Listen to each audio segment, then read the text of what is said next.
sorry to do this to you and take away from the episode, but let's just take a quick pause so that I can ask you one question. Where do you need help improving your photography practice? Do you need help crafting better emails? Do you need help telling a better story with your images? I don't know, maybe it's something entirely different. Aaron and I are offering free, one-time only 30-minute one-on-one video sessions to help you with your specific photography and creative goals. We say this all the time on the show. We're not gurus and we're constantly learning ourselves.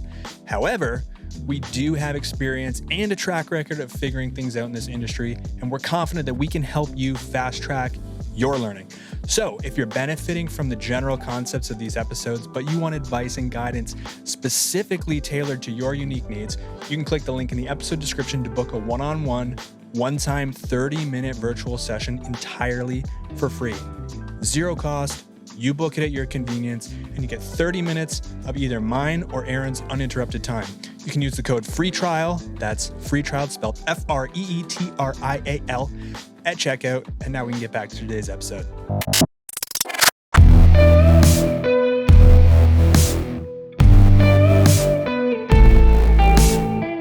Hey man, welcome back. How does it feel to be the most streamed episode in 2024? I mean, it was pretty cool. I actually was surprised. I remember you texted me that screenshot and I didn't believe you. I thought you might have photoshopped it or something. I actually took it on my computer and looked for pixels. I went to all that time just to trick you. No, like I said, that I thought that was pretty crazy. And I had a few people DM me that I had like from the thing in my story. And they were like, oh, that's nuts. And I had just been like, I thought that was nuts too, because you've had really big creators on your podcast. Like, and when I say big, I just mean like much numbers better than me. You know what I mean? Well, nice humility. Maybe that's part of why people resonate with you so much. Can you do a reel of you screaming at your mom to watch it again? No, did you see my story I put up after that? And she's in the other room. No, she has that, which she's too busy sharing crockpot recipes on Facebook. Yeah, listening to your episodes. She sends me like Facebook reels all the time, and I don't see them for days. And when I saw her over the holidays, we did like a little like Thanksgiving Christmas thing together, because like she like lives out of state, so like the whole family came together like at an Airbnb halfway. Mm-hmm. I was like, I'm not ignoring you. I was like, I just am not on Facebook other than for like work and stuff. And I was like, so when you try to talk to me through like the Facebook Messenger, I don't see it for days. I was like, will you just make an Instagram account, just like see all the shit that I do and like what I'm doing? And I was like, it would save so many pointless phone calls when you call me, like, what's going on? Like, you just see it, but she'll send me a Facebook reel and it'll sit there for days. And I just give it the the thumbs up. It's so disrespectful. Didn't even watch it. Yeah, I don't watch them. But yeah, it's just moms just share like crockpot recipes and political stuff. Well, she'd see your the political stuff. Fair. She'd see your Instagram, and you just said, so you can see what the hell I'm doing. Yeah. She'd probably be like, what are you doing? It would just be easier to explain it that way than it would be to. I don't think you're a very explainable person, my friend. I get the hang. Have you been on since we hung out in Pittsburgh? No, I have. I mean, I've talked to you. And we've referenced my time there with you. Yeah, no, I've talked to you just like multiple times, like texting and like. Yeah, we talk a lot. Yeah, but I have not been on since you left here, to answer your question. Okay, I was laughing too when we were making the joke about you playing your reel over, or your episodes over and over and over again. Because when I was with Ian, we made a reel for Tamron, like a little flashy reel about their new lens, and we used that trending Aaron, that Freebird music, was going around. We used that audio, and every morning we'd get up and we'd be like trying to refine it, or like we'd be seeing how the performance was doing, because like it was fun to make. We cared about it. Ian would just be in the bathroom, you hear, but it's like seriously the same thing. Like I would get up and I would let the dog out, and Seth would be in the bathroom too, just on the toilet getting like shit elbows, and all you hear is this song playing over and over and over. But it is a catchy song, but I play Freebird. I forever can never hear that song and not think about that moment in time. It's wonderful. Yeah. Do you know what shit elbows are, by the way? No, but we're going to move on from that because that's not what people are here for. It's just when you're sitting on the toilet for so long looking at your phone and then you get those red marks on your thighs. Everyone join YouTube so you can see Ian. He's actually recording on the toilet. Shit elbows. I like how we're like, no, we're moving on. He's like, I've been on the show enough times. I'm describing it anyways. Yeah. I just didn't want people to be like, well, what's that? And then they would just forever search online for it and not see what I'm actually talking about. Yeah, they'd have to Google it from their neighbor's Wi-Fi, and then it causes a whole issue. That's right. Yeah. We're here to provide value. So that was the valuable piece of information today. If you get nothing else from this conversation today. Classy show. Very classy. What did we say we were going to talk about? You threw some stuff up in your story today. I had some ideas, but then you took the ball. You made a mental note, which I'm very appreciative of. You tagged us. You said, this is what we're going to be talking about today. You may as well. You're the third host. So what did you have up in that story? I'm pulling it up right now. What the stuff I wanted to talk about, there was a few things because I've listened to the podcast that you've made since you've left. And there were some things that you told me personally that you didn't talk about on the podcast, which I wanted you to talk about so I could kind of chime in. But I also want to hear you talk about it. I've said to you in private that I haven't talked on the podcast. Like what? Not like it was like a private thing, but no. I understand in like a personal conversation. What were those things? You mentioned. I actually would like you to talk about because I was texting Aaron like there's a very big contrast between you and I. Oh my God. Yeah. Very, very night and day as far as like working goes and making content and how we work very well together, but both completely different. Yeah, that's actually I would agree with that. That's very interesting. I remember you talking about that, telling me briefly, but I would like you to go into that more. Yeah, well remind me what I said, because I don't remember. What you had said, you were talking about how like my brain and I'm always just going. Oh, yeah. You're always you never are turned off. You said something that like I wish I remember what it was, and it made perfect sense of like I can't remember what it was, and I wish I had wrote that down, but it was I'm sure we'll uncover it today. But I feel like you are always turned on. You're like super creative and you always have ideas flowing through your head and they just never stop. Like you're doing your job as a marketing director at the company you work at. You're creating tons of videos. Like, oh, here's another idea. You're doing this thing for Tamron. You're doing podcasts. And I'm like, I think I repeatedly asked you, do you go to bed? And you're like, I sleep like 5 hours a night. Yeah. Like you go to bed with ideas in your head and you wake up with them and sleep probably feels like 5 minutes. And I think I remember what I said to you. I said I left feeling exhausted. Yeah, that's what it was. And not in like a critical way, just like I couldn't continue that pace personally.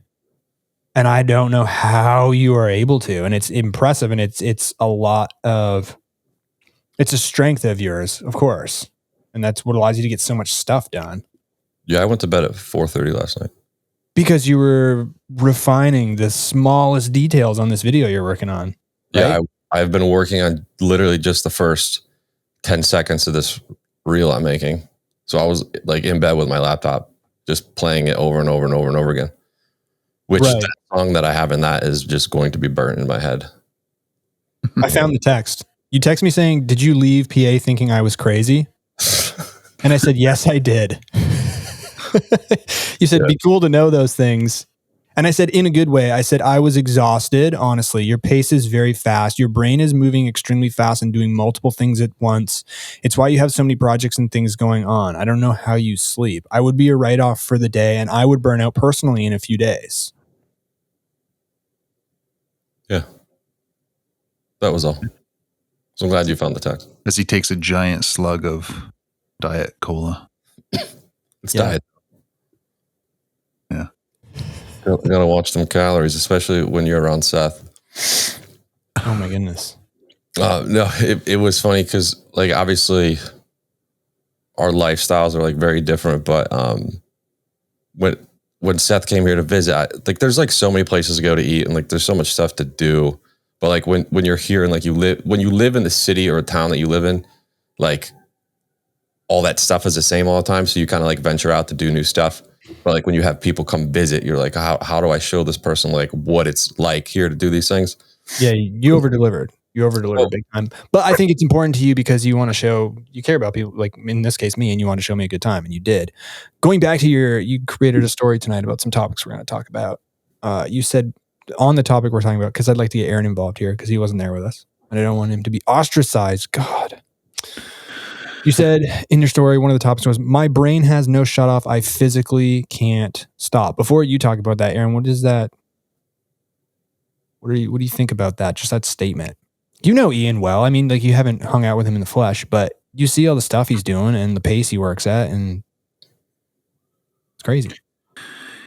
Yeah. I mean, I don't know if it's like you said, I don't know if it's for me. But there's a part of me that's like, wow, well, that's what it takes to keep things going and make a living out of this and get all these projects and get these, I don't know, the creative juices out. I would wonder if, I mean, the counselor in me would wonder if it's like this with every aspect of life, or is this just a passion? You know? Like, for example, in your relationship, is that like full speed, 100%, always thinking about the relationship, making the relationship better, including your partner, whatever it may be, like in a relationship with the dog? Is it constant playing, buying things, looking things up, research, like your own health? Does it work this way in every aspect, or is photography and videography like just your absolute passion? Like you get so much out of it that it doesn't even feel like you're buzzing. It's just like what you want to be doing. I mean, I feel like I'm like that with literally everything. It's like kind of annoying to a certain extent. Like, do you remember when air fryers were all the craze and people were buying air fryers? Yeah, they still are. Yeah. They're amazing. No, I mean, I'm gonna be honest. Like when I got my air fryer, I haven't turned my oven on much. You know, I mean, it does so much. But it took me like a month and a half to 2 months to even purchase an air fryer because I was online Googling which ones had the best reviews, what did this and what did that. I was watching YouTube videos of like what people were using, what it could do. So if in that aspect, to answer your question, like I feel like I'm very anal retentive with literally anything I care about. Like I obviously like to cook and I care about cooking. So, and I'm not saying like air fryers are an expensive thing, but if I'm going to spend my money on a product, I want to make sure it's like, you know, decent. So if it's something I'm like super interested in and I want to purchase, I will do a lot of research and development. Like, for example, Seth had that DJI Osmo. And since I saw him use it when we met in Arizona, it's been in my Amazon shopping cart. Like since then, it's been sitting there for months. And I've yet to purchase it because I don't see a value that I could use it for, if that makes sense. But I do want it, but I'm not just going to buy it just because like I want it. So I'm very much like that with everything. Like you mentioned like relationship stuff too. Like I may be all over the place all the time, 24/7, but the things I care about, like in my realm of space, like my being, like nothing gets neglected that shouldn't be neglected, if that makes sense. Yeah. So I guess my question, I mean, I've seen your office. It's meticulous. It's cool. It's set up. I don't know the rest of your house, but like what gets sacrificed, if that makes sense? Like I know I'm just speaking from myself. If I have a big video project or a lot of podcast stuff, interviews, maybe we double up on a week, doing stuff with my son, walking the dog, work. Like I know that some things then kind of fall to the side. Like my house needs a good cleaning right now, and I'm excited for work to have a little break so I can really deep clean that and focus on that. So what in your life, or if anything, like, are you just this magic man that can, you know, put in full effort and keep all your balls in the air, juggling. I'm not trying to get you. No, I don't honestly appropriate. No, nothing. I mean, you said, am I this magic man? I mean, so no, but like nothing really gets neglected in my life, if that makes sense. Like, you're not like defaulting on your mortgage. No, like that's the thing. Like, I have all of my bills are paid. I carry around very little debt, other than like, my mortgage and like a truck payment. Yeah. That doesn't get neglected. Like I said, all my bills are paid. I get up, I go to work, I get all my work done. I juggle those projects. I get personal projects done. Seth saw my house. It was like spotless. And I got in trouble because I almost used a hand towel, which was decorative. Wow. Yeah. Son of a bitch. I was like, who are you? It's decorative towels. And now if you use a decorative towel and I have to wash it and dry it, it doesn't look the same as it does. Right. He was like, what are you doing? That's decorative. Yeah. It's like, did you read the label? I was like, he's like, no, I'm serious. My favorite part is like his garbage can automated. So you like wave your hand over it. I'm like, this is so dumb. It's the same amount of time for me to just lift it. But you don't have to touch it. But then again, like that wasn't just, I didn't just go buy that. You know what I mean? Like I was I actually had to measure from the floor to my island to see if the lid could open up, and I had to search and find, Yeah. So do you ever get lost in the details? Because what you're describing is, and I know this isn't you, what you're describing though would scream a red flag for perfectionism. Never gets anything done because nothing can ever be good enough. And you're so busy with the minute details of the larger picture. But I know for a fact, and everyone who follows your work knows that you get a ton of stuff done. So it's like this weird balance. It's this weird dichotomy or contrast, which I can't really put a finger on.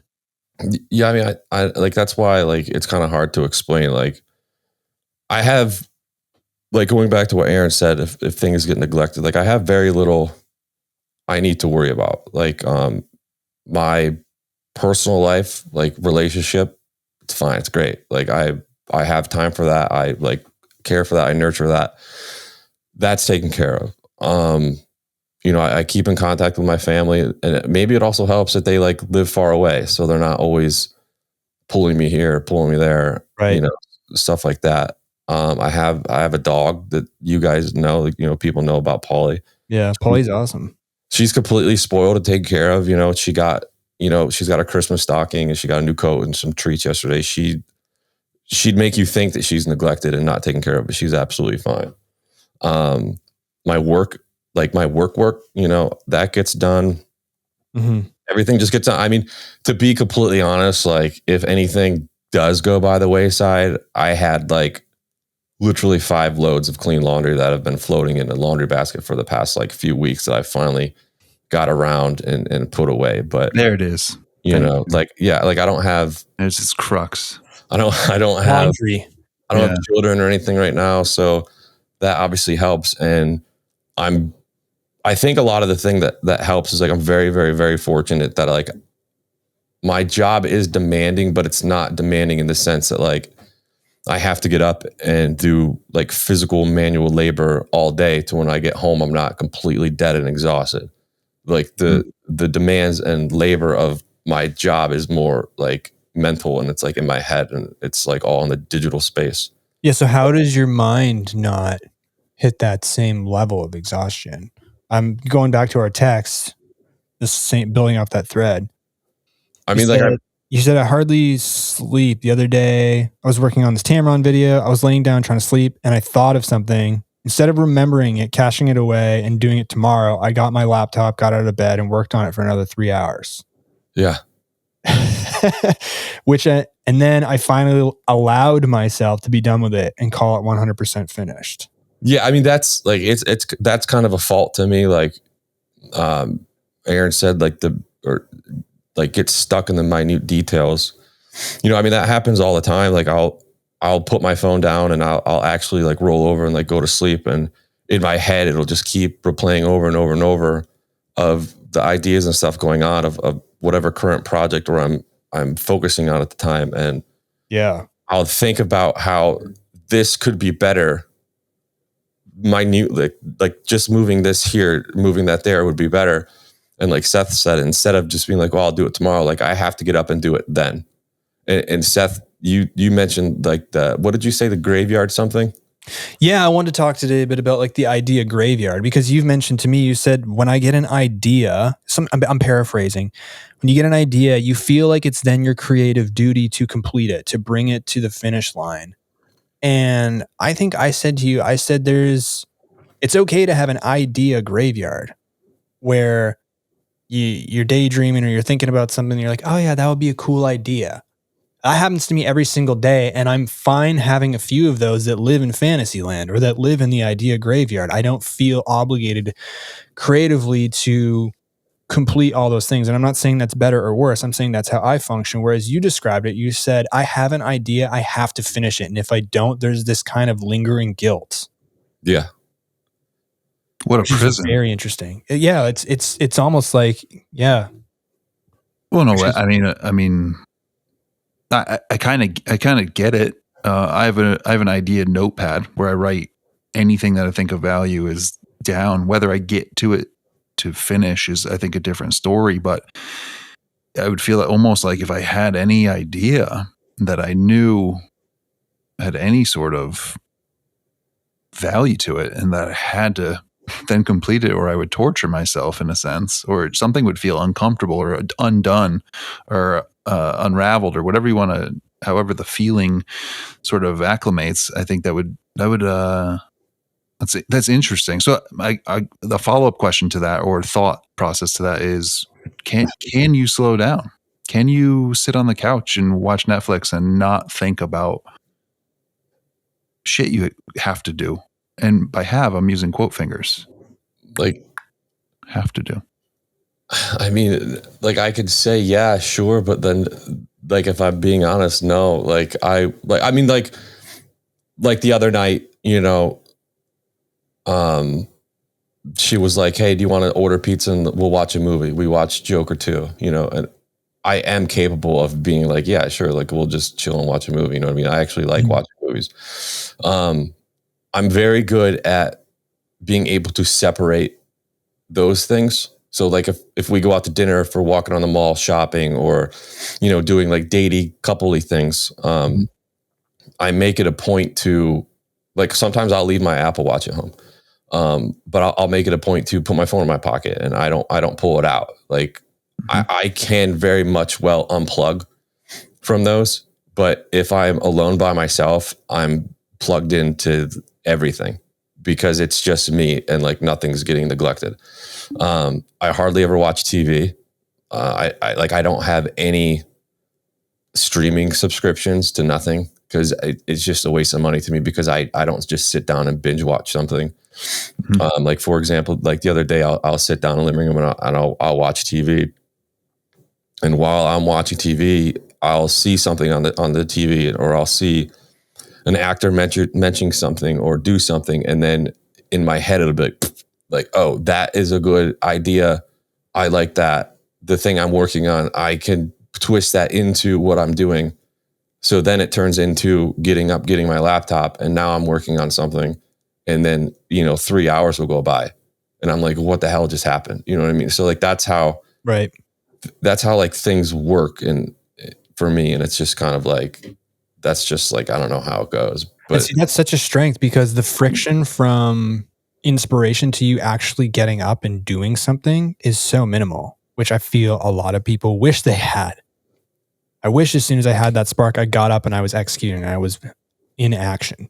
Yeah. I mean, there's I kind of deal with that sometimes. Like I have, like close friends who are like, like I want to do this, I want to do that. And it's just like, but I'm not, or like, I feel like I'm, right. And I'm just like, well, just go do it. It's very hard for me to, maybe this is bad, you know what I mean? But it's very hard for me to like sympathize that or feed into that, because my next follow-up statement is like, well, why aren't you doing it? Like, and it could be anything. It could be the easiest to the most difficult thing. It's just like, well, what steps are you doing to get closer to that thing? Or what are you even working on right now? Or like literally what's stopping you from doing it? What are most people's answers in some of the examples you're thinking? It's purely just not getting out of your own fucking way. There you go. It's mental. You know what I mean? Like it's seriously just a mental thing. And going back to the idea graveyard that Seth said, but Aaron was like, I have ideas, I write stuff down. For a while, I haven't done this in a long time, but I was reading some article on Google that it was saying how to train your brain to remember things and to keep a notepad in your nightstand. So if like you woke up in the middle of the night or you went like to the bathroom and you have like this thought in your head, and if you wrote it down instantly, if you do that long enough, it trains your brain to be like, oh, this is important. I should remember this. So in theory, it was saying that when you would wake up, you would remember your thoughts and dreams more because you train your brain to remember stuff. I stopped doing that. That just what Aaron said reminded me of that. Yeah. But Seth asked this question, and I don't remember when, to a guest, but what part of the stage is the most exciting to you? The idea, kind of putting the idea to fruition on the computer, on Premiere Pro or whatever you're using, or a photograph posting it, interacting with the comments, seeing that it's doing well. What part of that journey is the most fulfilling? That's a good question, because I wanted to kind of bring up one specific idea that I had, and that if I tell this story, it's going to touch everything that you brought up. So, for example, like when I get an idea for something, it'll sit in my head for like days, weeks, or months, and I'll just keep refining it, thinking about it, and then it'll turn into the cycle where I have enough of that idea to actually start to execute the idea. And then that's when, if I don't start to execute that idea, I feel as if it just sits there and it's not getting done. And in my head, I'm like, why aren't you getting this done? Why aren't you working on this? There's literally no reason not to. So that goes back to the Jeep reel idea that I had, which Aaron, I'm sure you saw, with the ducks. I had that idea for a long time because the job that that I do, like quote unquote, like my actual career job, I have like a 45-minute commute, and I started noticing all these ducks in Jeeps, and it got to the point where I started noticing it more and more and more.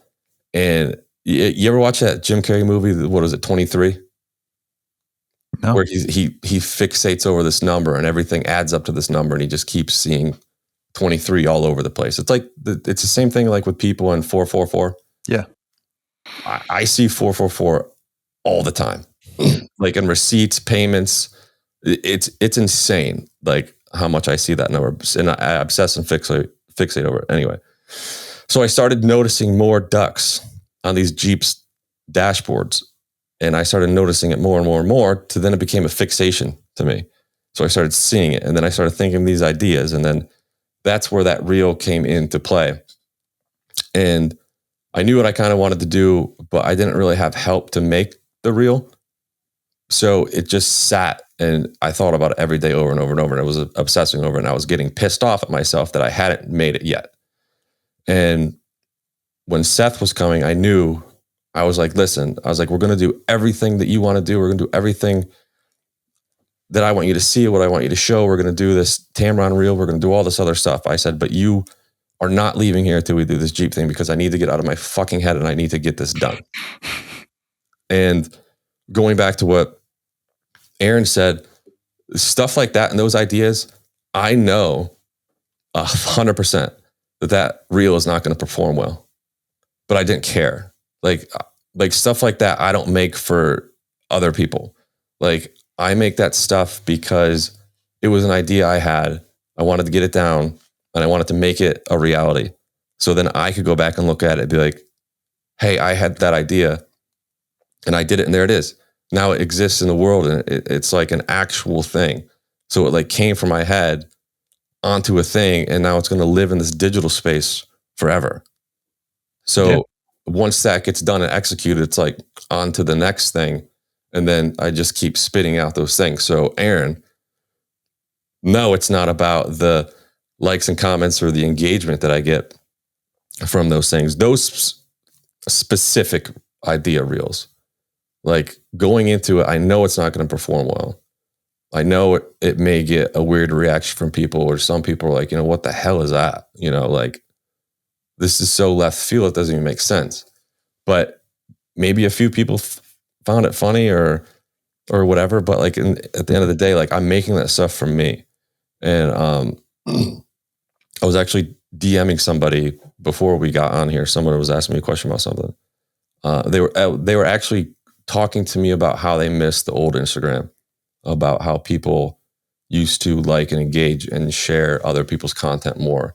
And I said anymore, like I just use it as like a creative outlet to just make stuff and post stuff. And I know this has been regurgitated for so many episodes, but like, I just like don't care about like niches and stuff like that. Like I'm just making content because I make and do what I see and what I want to do. It's like that reel I made with my mom's photo, like I spent like 3 days on that thing, but it was something I wanted to do and try. And while doing so, I was able to like learn those programs and get better at them. You know what I mean? So like in the same sense, I'm farting around with something, but I'm also learning and like honing skills on different stuff, which in my mind makes me a more quote unquote like valuable. Yeah. I think that's a nice point. It's like, it's going to the gym for you, right? Like in a sense, I mean, it's keeping that muscle alive, being familiar with the programs. I can't tell you how many times I've flaked on making videos and then Premiere has an update and I'm like, what the hell? Like what? Where'd that tool go? My layout's different. Like you kind of, that's the worst when Adobe does that shit. Oh my God, don't get me started. But I mean, you zone on it versus you're in it every day. And like, it's not, I need to dust off Premiere. It's been a month. And then you're kind of just bumping your way through it versus every day kind of refining a piece, looking at how you're editing, trying something new, trying a cool transition, trying sound design, like whatever it may be, and just getting those skills, keeping that tool belt filled with sharpened and polished tools. Yeah. I mean, at the end of the day, it's just like what you know and like what you can teach yourself. Yeah. And how that becomes useful. Like Topaz and all. Seth said you guys had like who did you had this CEO on, you said? Not yet. Not yet, or you were discussing that? I'm hoping to. No promises. But okay, take this for example, like in the marketing standpoint, okay. Compare what I'm going to say, like what I just thought about, to like us, okay? Things are changing all the time. Like programs change, there's updates, there's new stuff that comes out, as much as people hate AI or whatever, but it's here. It's all over the place. You know what I mean? It's obviously a definite tool that can be used and improve your workflow if you use it in a way that's not like shitty. You know what I mean? Like if I just stopped posting photos and videos and I just posted AI stuff from prompts, you know what I mean? Like unfollow me. But in the sense of like going way back when Amazon stopped selling books, when they went away from selling books, and they're like, we can probably sell other products. You know what I mean? Remember Toys R Us? Yeah. Toys R Us caught wind of like people not wanting to go out shopping anymore. They're doing all their shopping online. And now Amazon's selling toys and literally anything. And Toys R Us was just like, that's just a fad. You know what I mean? So instead of jumping on that train to figure out how to get products to people, make online stores and make shopping easier, they're like, no, people want to come into the stores. They want the experience. And they ended up like filing bankruptcy or something, or really struggling as a business because they didn't keep up to date with what's happening. So when Topaz came out with the photo and video editors, it's something I kept my eye on because it's just a new tool to learn. And it was kind of expensive when it first came out, but they dropped a Black Friday deal with a bundle. So you get like all three. So that like made me want to purchase those, and I did. And since I have them, I've been learning them and figuring out how to use them and put them into my workflow. And now I'm prepared for those things. Like I'm just kind of like learning it. You know what I mean? So I don't want to get like left behind on something, if that makes sense. Yeah, it's good. I mean, it's you're refining your craft every single day. Yeah. Plus it's fun. It's interesting to me. Yeah. I guess to rewind a bit, a question I would ask you. So you mentioned sometimes when stuff's sitting in your head for weeks and months, you start to, I don't know what the exact words you were, but you start to feel bad. I'm going to use the word guilt. Okay.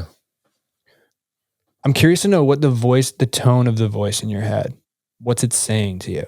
And the reason I ask this is because I still operate this way sometimes. I'm trying to get better at this, where the voice in my head is my own voice is very hard on myself.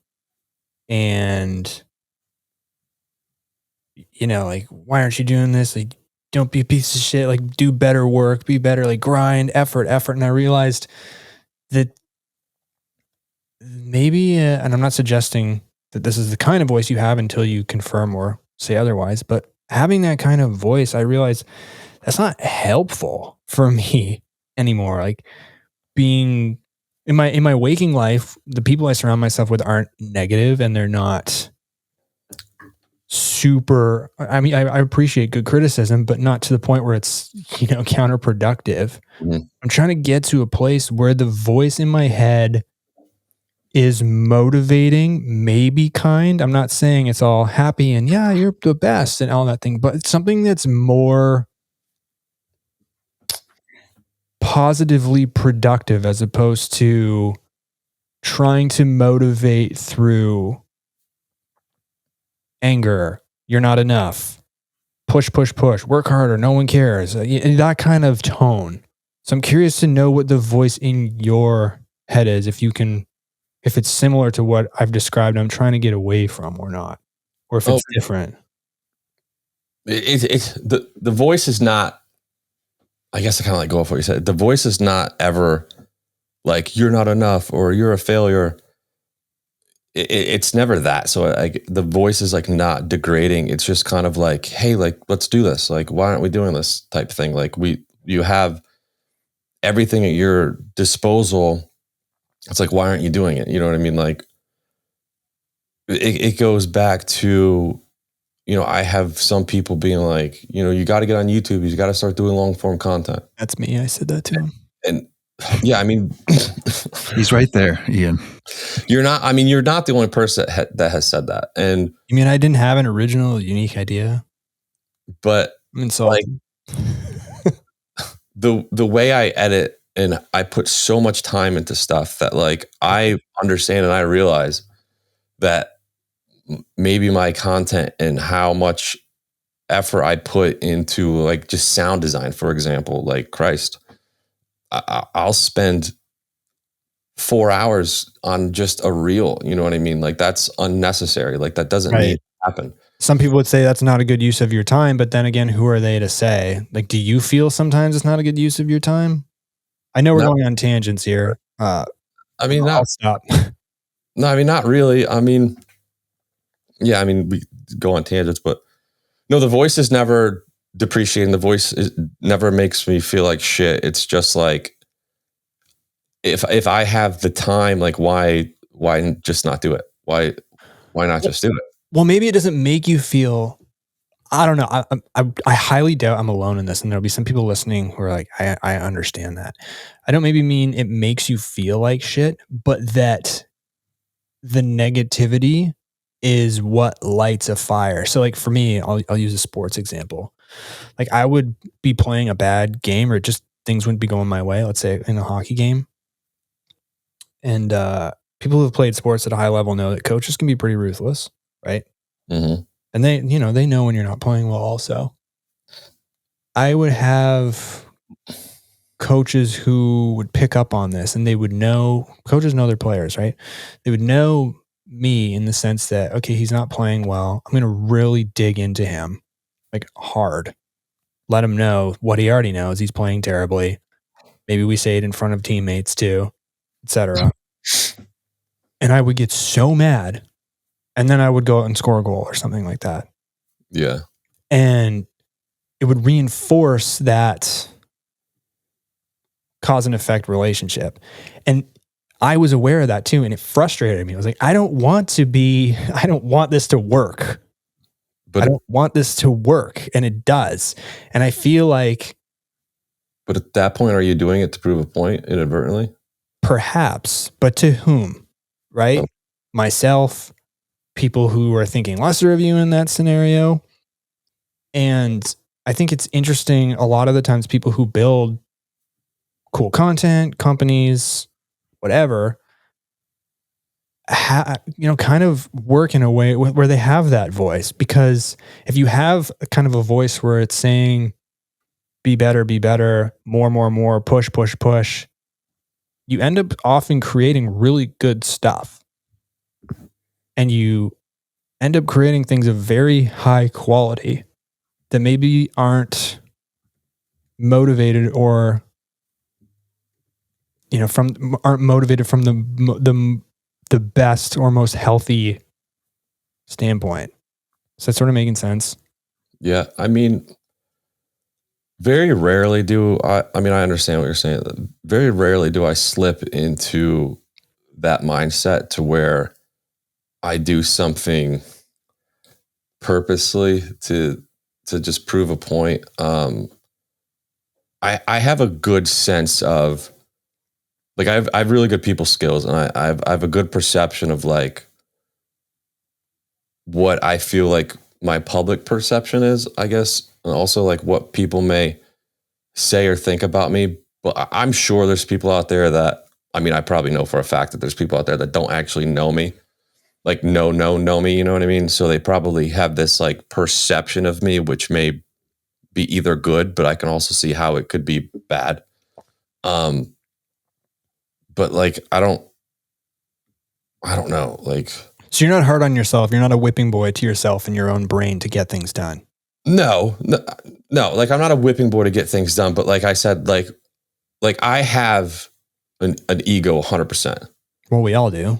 Well, that's why we post things. That's what I'm saying. Like, I feel like there's a good balance of having an ego, but also keeping it in check. Like, I feel like to be a good creator or creative, you have to have some type of chip on your shoulder to feel as if, not that you're better, but you can compete and stay in that realm.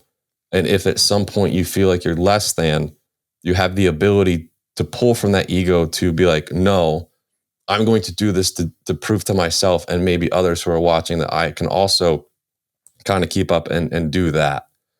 So it's like a mixture of going back to your coach, maybe pissing you off for you to hit that goal. And then you're like, how did that happen? Like, why did that work? And it's like, you're proving a point, but to who? So that's kind of how I'm relating. Yeah, I think you're proving a point in that instance to myself and to your criticizers. And in that instance, you're right. You care what other people think. But then at the same time, I think you also care about your perception, your performance, how you come across, which, those on a primal level help you be a valuable member of society, to the tribe. Yeah. Right? It's where we get a lot of our worth from. I am valuable. I want to contribute. Mm-hmm. It stems a lot from that. Yeah. I mean, sometimes I'll see stuff online that I think so fucking stupid that like other people are making it and it's like performing really well and they're getting like all this crazy stuff and like jobs and gigs from it. And it's like that fucking sucked and it's bullshit. And it's such a low level effort. And I'll get in my head and like, I'll go make something like 10 times better and I'll be beefing with someone online and they have no idea. They don't even know I exist. You know what I mean? So like sometimes that stuff comes from a negative ego space. Right. But in the same sense, it's like, it's in my eyes, it's okay because I'm trying to prove a point to myself, but I'm not making it like, I'm not going to go online and be like, you suck. you know what I mean? Like Yeah. it's internalized in my head that I see that happening, and I'm like, well, I can do that too, and I can do that better. Right. And then I do it, and then I'm like, see, I did it. But it ends there. You know what I mean? It's not like, Yeah. It's funny you mentioned that. On Aaron will know, the Garmin Connect app, Aaron? Yeah. Sometimes when you're looking at the news feed of your connections, like the runs or the bike rides they've done, sometimes it'll show connections of your connections. I guess like help grow the network. But there's this guy who shows up on my feed every single time. We'll say his name is Billy, just for the sake of it. And his profile is public, so I can click him and I can see his half marathon time, and I can see his 10K time, and I can like personal bests. And so in the Garmin app, it shows 5K, 10K, half, your marathon, and the farthest distance you've ever run. And I picture this damn guy every time I'm running. So I'm like chipping away. I'm like, okay, I've run further than he has. And then now I'm like, all right, my 10K time is going to blast his. And not in the sense of like, I want to be better than this guy, but it's like, I'm trying to find external fuel sources at times, when things are maybe difficult. It's like, it's cold outside. I'm thinking of Billy, who's out there too. I'm like, wow. I'm coming for you. You know Billy? Like, do you know this person personally?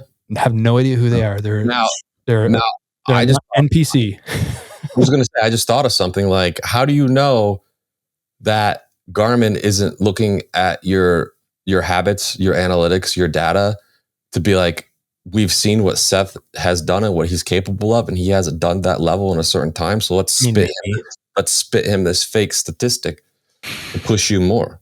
Well, thank you, Garmin. It's working. I mean, that doesn't sound unrealistic though, does it? No, it doesn't. But I mean, that's at least my problems. They literally have my heart rate data. So yeah. I don't know. I think it's all very interesting. And if we weren't motivated to do stuff or share stuff by whatever shadow work we need to come, face, or whatever you want to call it, like just dealing with our demons, I think there wouldn't be a lot of amazing music out there, a lot of amazing art, a lot of amazing writing, poetry.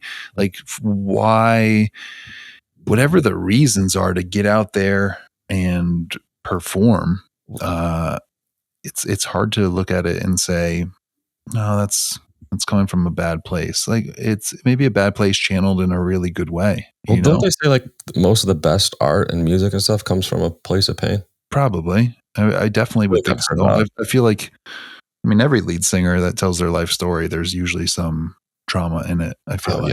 Yeah. So yeah, it's there. And I think whatever helps us to go use our talents, right? Like if there was no Instagram, if there's no sharing, if there's no portfolio building that anyone can see, we might develop these skills, but I bet it would be a chunky percentage less of doing things. Oh, there would be, I feel like half of the people on Instagram or social media would just stop making content because there's a lot of people out there that just make content just to like prove a point, I guess, or they're just making content to like show off or flex some type of ego muscle. But if that's okay if it makes them churn out really good content or good stuff and they're just trying to prove a point, then cool. Like if you're a great songwriter and you're pissed off that Eddie Vedder is getting famous and it makes you release some of your songs and then you get famous, good for you for having that chip and sharing your art too. Yeah, all emotions in that instance, envy, have an evolutionary purpose. If you think about it, even the ones we I think incorrectly deem bad and good. Right. If you can get to a place where you the feeling may be bad, but the emotion itself is trying to better the situation or enhance your life somehow as you move into the near future. Like fear doesn't feel good, but what is it? It's keeping you alive according to your brain. Right. And in this instance, maybe envy is allowing you to reach for higher ground and improve your better life. yourself, right? Right. In some aspect. I don't even know if I don't really think I experience envy too much. I feel like I experience envy in a normal, healthy manner, which normal people do. Well, I thought you just described how you experienced it. You'll see something that you think is garbage performing really well, and then you think about the hours you put into the content you do, and then it doesn't work, and you're like, "This is so annoying." That is envy, sir. Well, no, in very, very few instances, like I feel like envy in that sense, where I meant like the frustration of like the ego thing may take over, but keeping it in check. But not so much like keeping up with the Joneses and that stuff. The Yin Jones. I suppose. I did there.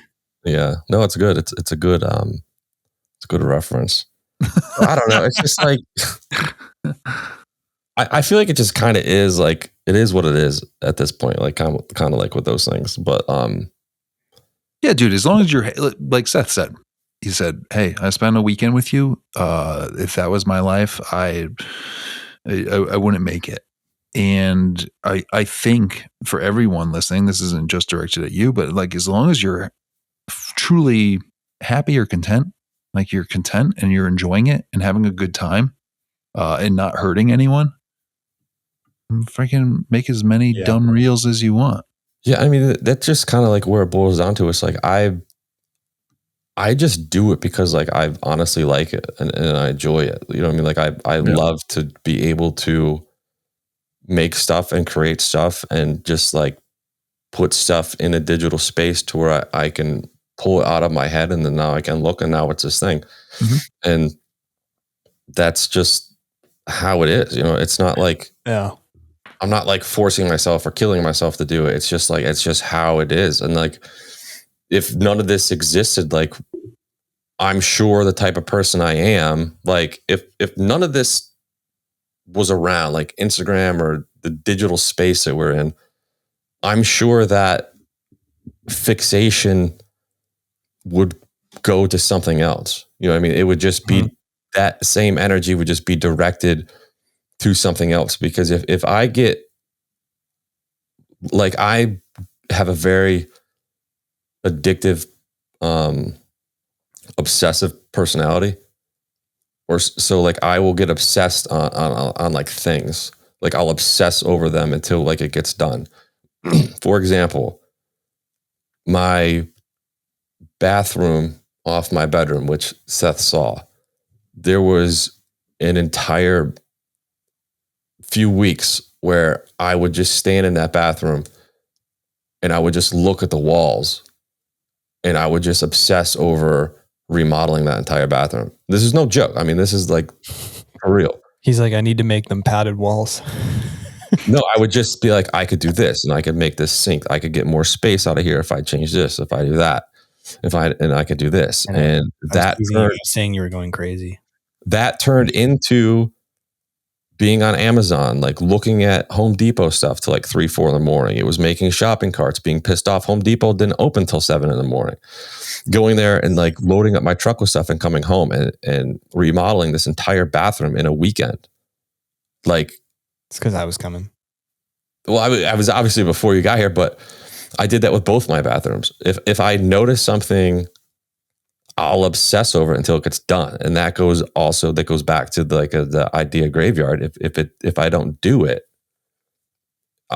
I'm just like, why aren't you? Why? That's like, I say this all the time. Sometimes our biggest strengths are also our biggest weaknesses. So for you, that's a huge strength. I mean, you think of something and you get it done. That's seeing something from start to finish, and a large portion of the population struggles with that, and I'm sure is envious of that. My question to you is, do you have the ability, and maybe this is where it's not a pro, maybe a con, like, do you have the ability to give yourself permission for things to be like, it's okay, man, if this doesn't get done, like, it's all right. I think the key word is I can let this go. Yeah, no, for sure. Like, I mean, to answer your question, yeah, like I'm very good. I try to live a very stress-free life. You know what I mean? Like going back to like, I worry about things I have control over. And anything outside of that, I don't really try to worry about or stress over or whatever.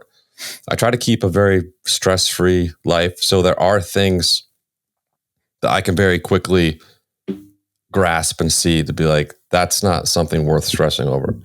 Like if I talk to other friends and they're like, well, this is happening, I'm stressing over this. And I can easily be like, well, here's some pros and cons.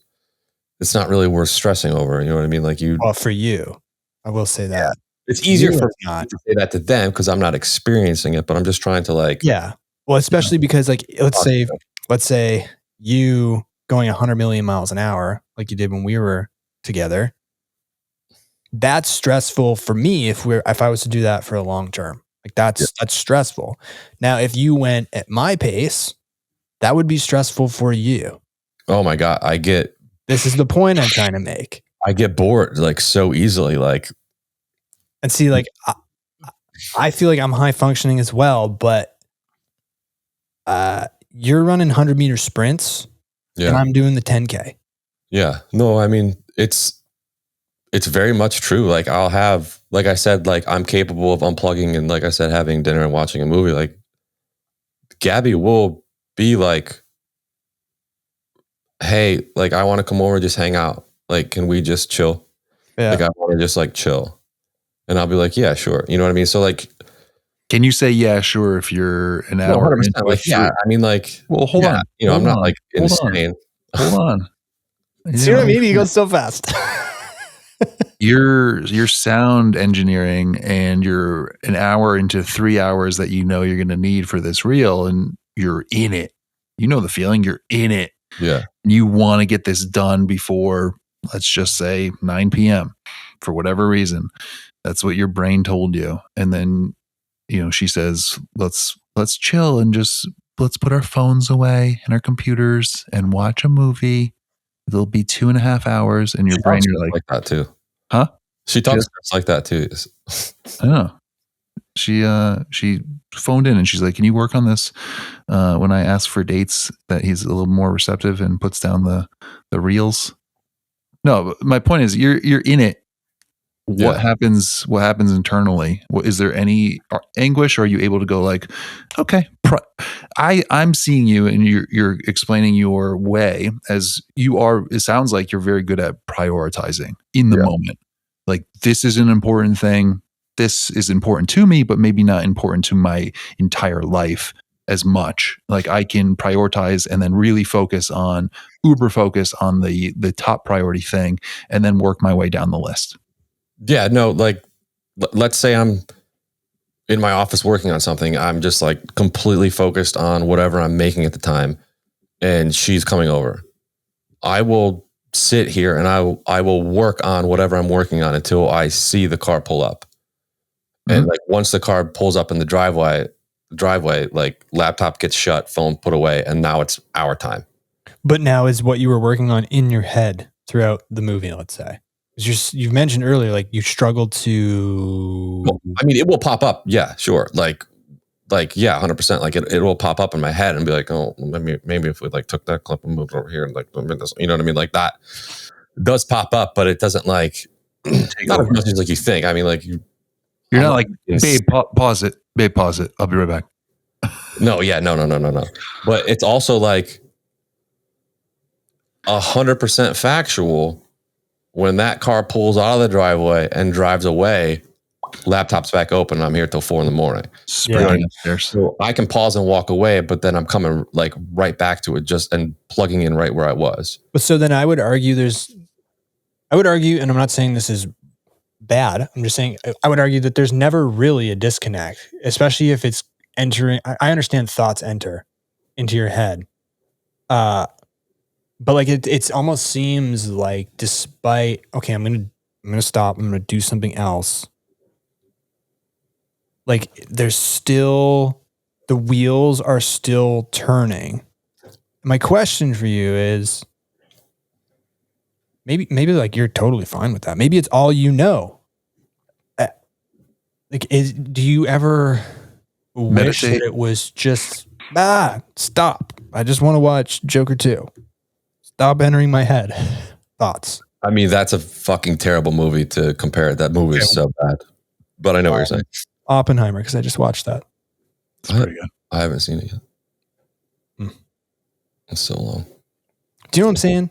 Like, do you wish that maybe there was huge segregation between work periods with that interval where there's absolutely nothing drawing your attention away from chilling, being just No, because I can chill. Like I can't. Like I feel like it's so hard to explain this to like somebody who is, it is not, because like for me that isn't chilling. Like I know. and I'm not Like, saying you're wrong. I'm just saying for our personalities, I guess what we envision as relaxing is very different. If I had thoughts of work or something I'm working on continually popping into my head when I'm trying to step away from that, I haven't stepped away from that. And that would be anxiety producing for me.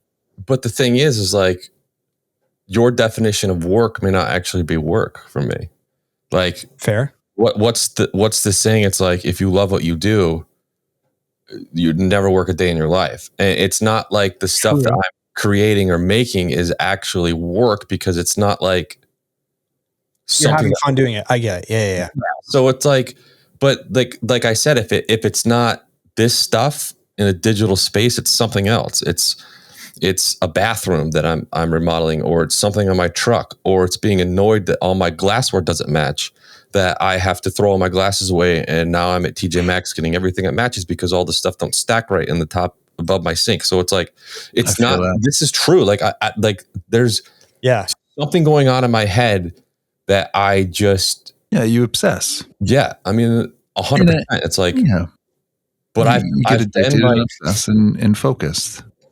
I mean, I've been diagnosed. I don't have anything. I mean, I've been to the doctors. I'm fine. There's nothing. You don't have ADD, ADHD? No, there's nothing weird going on up there. It's just, I've always just been. I mean, it's not ADD, ADHD is not a weird thing. It's, well, no, I mean, you know what I'm saying? Like, I'm not like scribbling on my walls, but like it goes back into like my mom used to tell me when I was younger, like 3rd, 4th grade, that the teachers would always call her and tell her that like they had a hard time keeping my attention to learn stuff because I was always doodling or drawing on my paper. And my mom's rebuttal was always like, well, what kid really wants to pay attention and try to learn math? And they're just like being like having some creative outlet. So it was just always kind of like that. Right. Yeah. You can super focus on what you want to focus on, but anything that bores you is boring. Right. So then doesn't, I mean, there's people who would make the argument that ADD, ADHD, or that focus is a coping mechanism in that sense.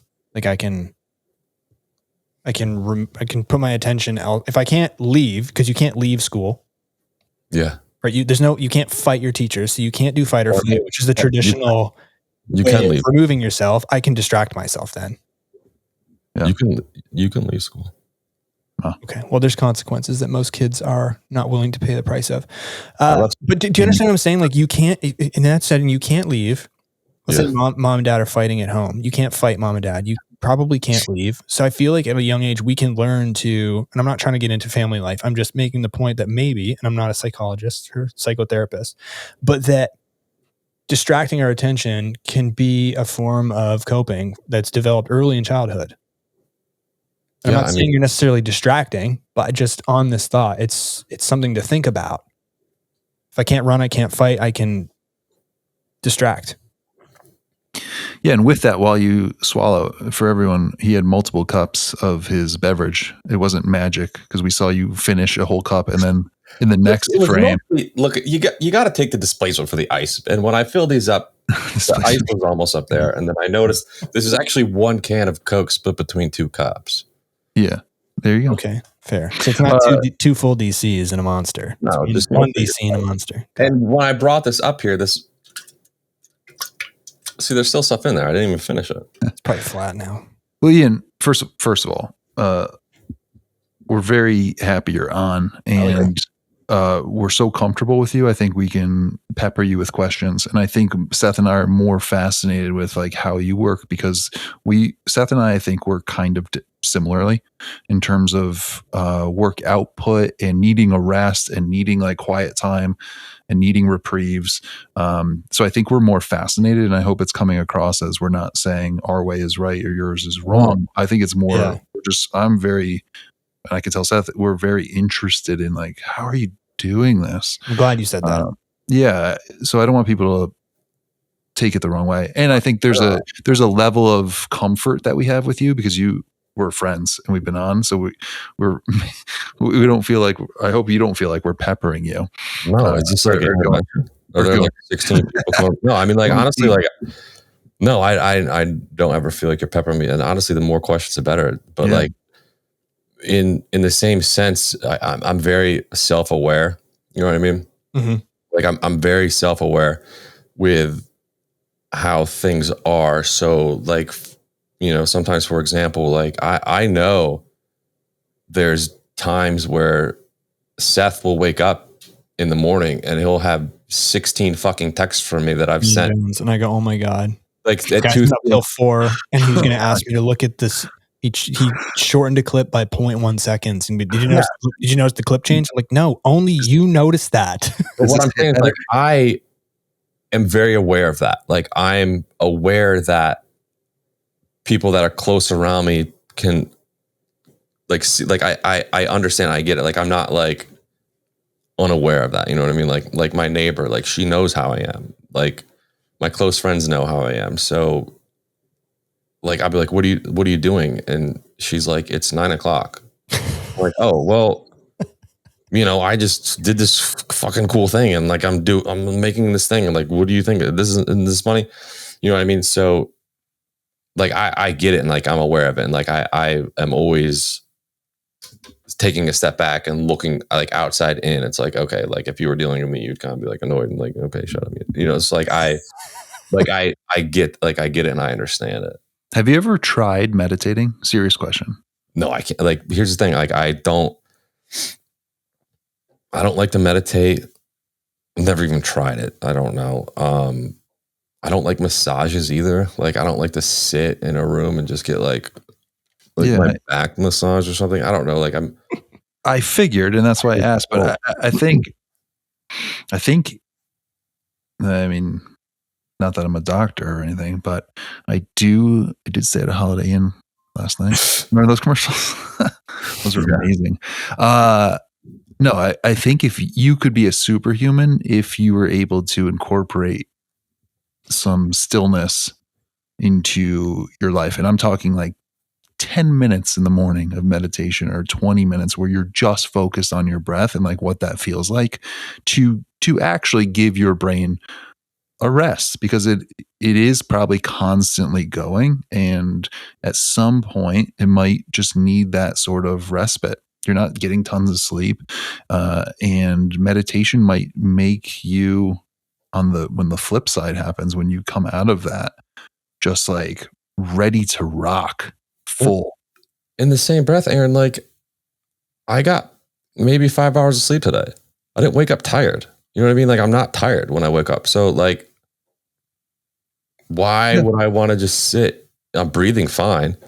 You know what I mean? Like, so why do I need to sit and fucking think about how I'm breathing? You know what I'm saying? Like, I'm like, and I know like we're coming from two different types of people. So it's like, why do I need to address something that I don't have a problem with? You know what I mean? Like everything I do, everything I do works for me perfectly.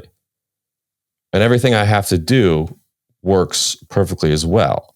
This goes back to talking about nothing in my life. Perfect. Well, as someone who says you can always improve, you don't I think Aaron's point is you're high functioning and you're crushing it. But like imagine gear 5. Year 5 of what? Gear 5, like your 5th gear, another gear. Like extra. I think that's the point Aaron's trying to make. Like things are going great. That's perfect. But like, what's another level of perfect? I don't know. I feel like I've just been euphoria, just orgasming all day. Like, what could be better? You know what I mean? I mean, I get what you're saying. Like, you know, like I get what you're saying, but it's like, if it's not broke, like why fix it? Here's I'm going to play it out for you a little bit. Okay. So you're obsessed with you're obsessed with the bathroom, right?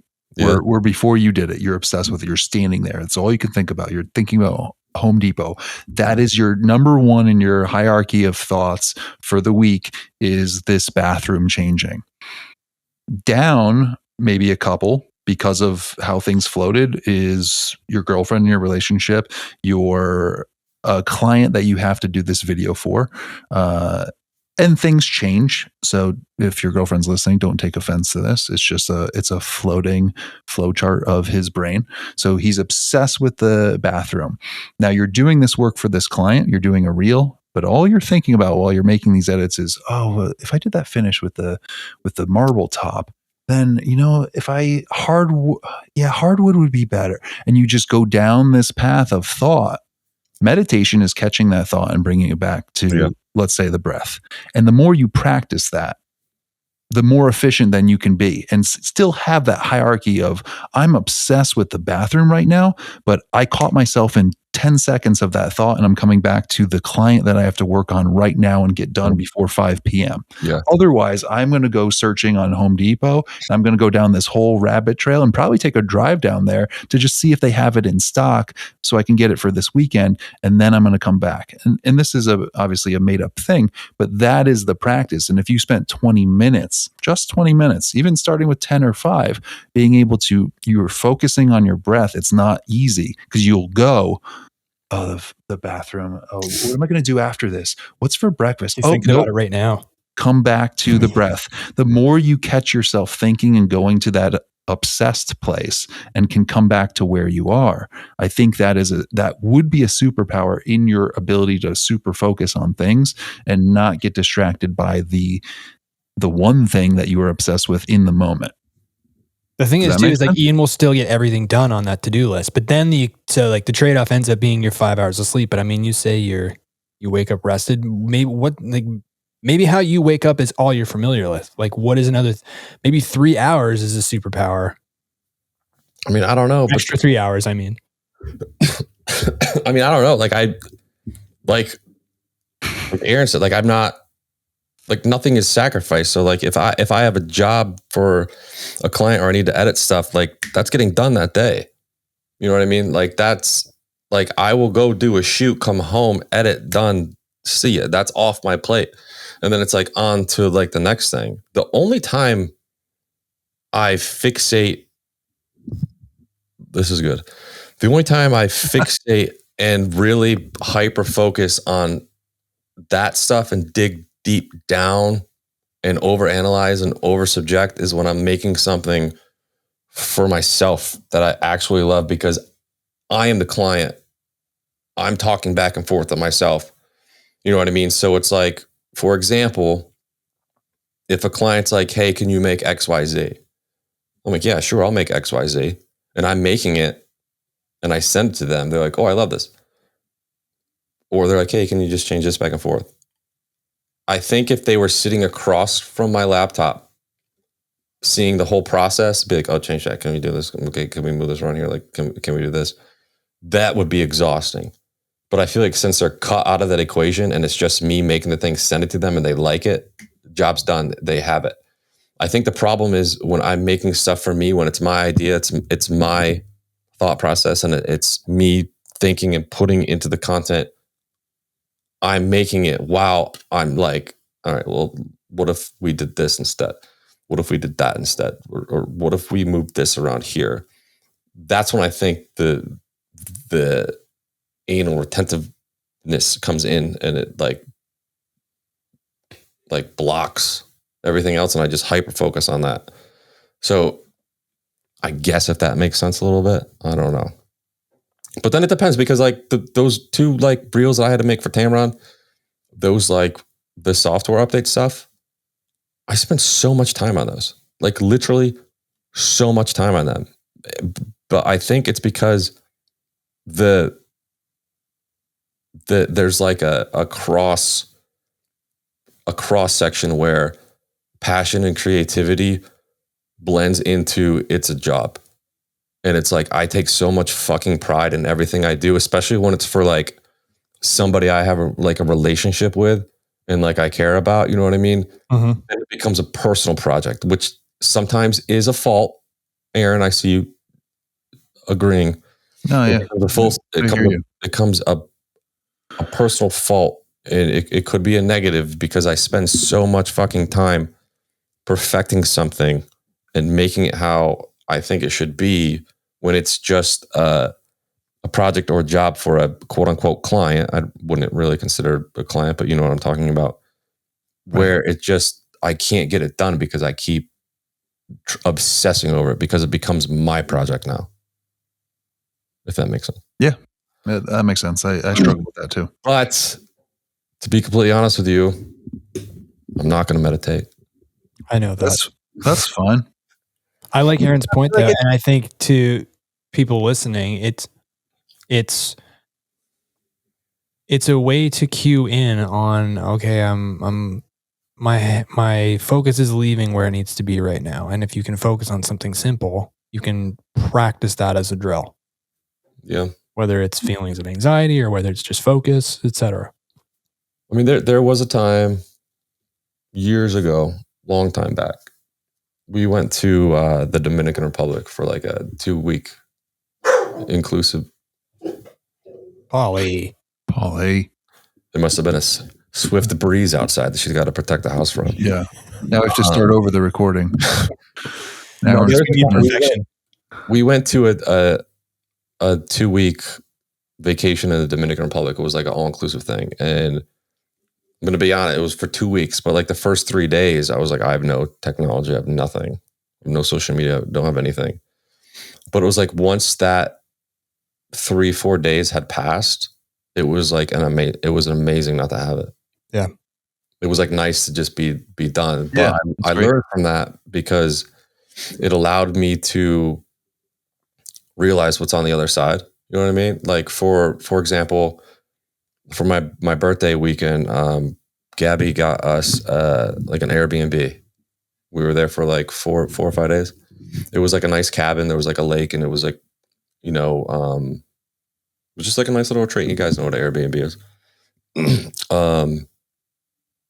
But I was very mindful of not having anything on me. There was no camera, no laptop. I mean, those stuff were brought, but in the same sense, I was sucking in content from the trip because it was stuff I wanted to make from my own memories later on. Mm-hmm. It wasn't anything that I was like, oh, I have to do this, or oh, can you throw that stick again? It was a really nice shot. Like, it was none of that. It was just all natural, just like sucking in the moment, but in a digital sense. But there was also times where it was just like just chilling, having a fire. So there is a time for XYZ and there's a time for this. And I'm very, very good at separating the two. And if you ever notice, sometimes like the reels I post, if it's like a thoughtful, sentimental moment, or if it's like a nice trip or something, if you want to say, I can't remember like when I posted or whatever. If you tell, all that's like iPhone footage because it's like quick. I'm living in the moment type deal. So it's like more like romanticized than being a big fucking production. You know what I mean? So just that alone, like I can visually see like this was something special to me. This was a moment. I'm living in the moment. I don't care if it's not 100% 4K. I don't care if it's this, but like it was something I liked. It was a special moment for me, but I wanted to make this content to share, but also so it's there forever for me to go back to and look at, because at the end of the day, like I think about this often, like we're all going to be, I actually don't know how old you two are, but Seth, you're somewhere in the 30s or something, right? 30 flat. 30 flat. Aaron, how old are you? I just turned 44. Whoa, 44.4 probably. Just say that so you can agree There to you my go. question with the number. Yeah, I thought that in my head when you said that. But at the end of the day, this kind of like fucking trips me out. So I hope like if people are like kind of listening, it may trip them out too. But we are all going to die someday, okay? And but listen to me. It may be a fucking surprise. But I think about this all the time with like my Google photo, Seth. Mhm. I just checked today actually before this, and I'm up to like 25 million. Okay. Now think about this. When I'm long and gone and crust and piece of shit in the ground, okay, my Google photos are still going to be racking views. That's insane to me. Like our stuff that we're posting on here is like never going away, despite our MySpaces that are gone, thank God. But what I'm saying is like this stuff is living on, you know what I mean? So you always have the ability to go back and think about even this a step further. Like, Aaron, you have a child. Yep. How old is he? He's 9. 9. Seth, maybe in the future. Me, maybe in the future. They'll be able to go back and Google and find all of our digital footprints. You know what I mean? Like, how cool is that? That like you could have your child or somebody just like go back and like Google your name and like find all this stuff and like live vicariously through that. Big, oh, like this is awesome. Like, oh, this is like cool. You know what I mean? Like, so that's just like cool to me that you just make the stuff and just put it there. It just lives there forever. It's not going anywhere. Yeah. It's interesting. It's like a digital. I've thought of that. per I've se. thought of that with the podcast. If something were to happen, Yeah, I mean, this is up. I mean, it's not going away ever. He would have hours of my voice. I'm hoping, Aaron, we have enough content as the years go on that It's not a problem. maybe they can reconstruct our consciousness, the AI brain interfaces. That's like Futurama. Yeah, just And we like could press old. go and not have to actually be here. I guarantee you, if I put enough effort in and You could record your voice. with the help of somebody, made a large language model and used all the transcripts of all the episodes, built Aaron and I as AI hosts, and just pressed record. Oh, I mean, conversation would be insane. I guarantee you right now, you could probably plug those into some type of program hooked up with ChatGPT with your voices and Go back and forth. It could just make questions. It can make a conversation. That's You what I'm guys saying. could hypothetically be talking forever to fucking eternity. And that's insane. That is insane.